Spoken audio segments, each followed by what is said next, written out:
Scheme new pension scheme से भी ज्यादा बदतर और खराब है और ये देश के कर्मचारियों के साथ एक बहुत बड़ा धोखा है। और इस पेंशन स्कीम से आपने देश के अर्धसैनिक बलों को निकालकर बाहर कर दिया। वो इस दायरे में नहीं आएंगे। देश के पैरामिलिट्री फोर्सेस इस दायरे में नहीं आएंगे क्योंकि उनकी 25 साल की सर्विस होती ही नहीं। तो जब उनकी 25 साल की नौकरी होगी तभी आप यूनिफाइड पेंशन स्कीम का लाभ उनको देंगे, वरना 10,000 रुपए की पेंशन उनको मिलेगी। दूसरी बात इसमें क्या है कि जब से आपने अपनी नौकरी शुरू की, मान लीजिए आपने 40 साल नौकरी की, तो हर महीने आपका 10% सैलरी से कटेगा पेंशन के नाम पे, और उसके बाद पूरा पैसा सरकार अपने पास रख लेगी। मान लीजिए 1 लाख की सैलरी है, 40 साल आपने नौकरी की, कभी 2 लाख होगी सैलरी आगे बढ़ के आपकी, कभी 3 लाख होगी। जितना पैसा आता है 10% के हिसाब से वो पूरा का पूरा पैसा सरकार रख लेगी अपने पास। उसके बाद क्या करेंगे, अंतिम के 12 महीने जो हैं उसका एवरेज निकालकर 6 महीने की तनख्वाह आपको कैश में दे देंगे और फिर ये कह रहे हैं कि एवरेज सैलरी निकाल के आपको आधा पेंशन देंगे। पहले तो आपने एक बहुत बड़ा अमाउंट कर्मचारियों का मार लिया, लाखों रुपए जो अपनी पूरी जिंदगी में उनकी 10% कटौती के नाम पे इकट्ठा होगा।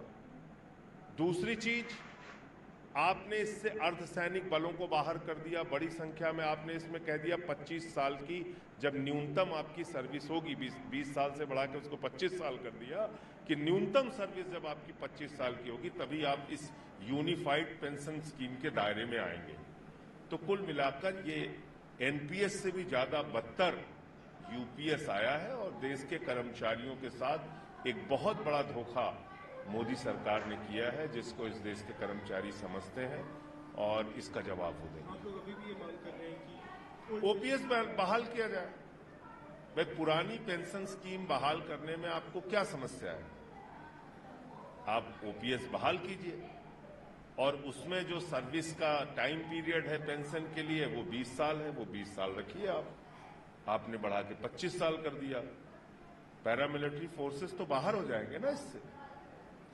एक दूसरा बड़ा उत्तर प्रदेश के प्रयागराज में आरक्षण को लेकर उन्होंने बात बोला कि जो अगर सत्ता में आते हैं तो नेशनल ये जो कास्ट सेंसस कराएंगे और उसमें 50% का जो रिजर्वेशन कैपिटल से हटाया जाएगा उसे लेकर बातें होंगी। और उनका ये भी कहना था कि अभी जो देखिए, जातीय जनगणना इस देश के ओबीसी, एससी, एसटी समाज के बीच में एक बहुत बड़ी डिमांड है और जातीय जनगणना किए बगैर आप उनके सामाजिक आर्थिक परिस्थितियों का मूल्यांकन नहीं कर सकते।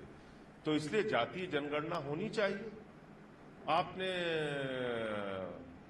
कब से आपने जातीय जनगणना कराई ही नहीं, तो इसलिए मुझे लगता है कि ये इस वक्त जरूरी है कि देश में सभी जातियों का सामाजिक आर्थिक हालात उनके क्या है, इसके लिए जातीय जनगणना हो।